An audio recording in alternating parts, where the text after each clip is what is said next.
I'm CJ Silas. It's AM Game Day on ESPN Radio. And the game tomorrow, not only does it make for the great parties and all the good snackies, but if you look back on what the Super Bowl has done for television, the actual little box that, well, now it's big boxes, in fact, controversy over how big they can actually be.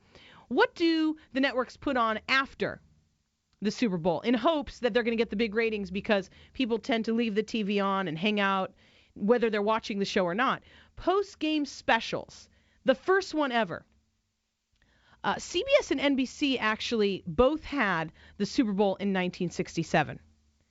And it was crazy because it was played in the afternoon and the rights were shared by the two networks. How crazy would that be now? Well, what did they put on right after the Super Bowl that year?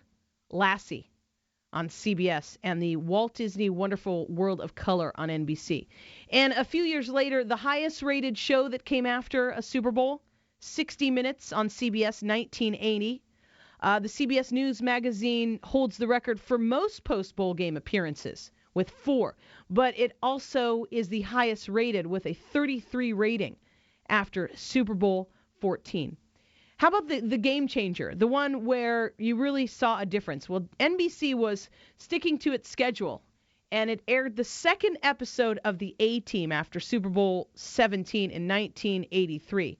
And it was kind of interesting because it was crazy. It grabbed a huge audience and actually turned that show into a pop culture phenomenon. That was when the networks learned that what you play after the Super Bowl actually makes a difference, because that show really turned it on and went out of bounds, basically.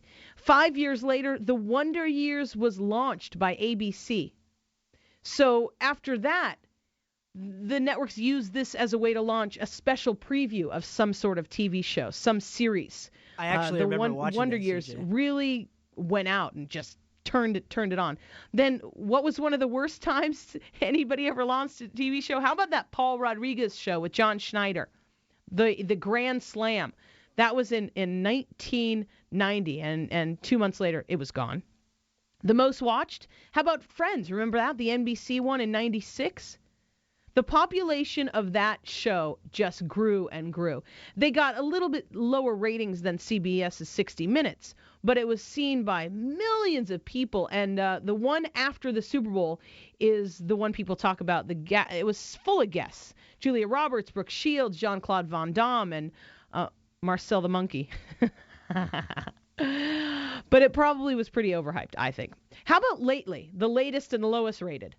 In 2003, Alias on ABC, using the game to bring a bigger audience to that show. And she was a success, Jennifer Gardner, in that show.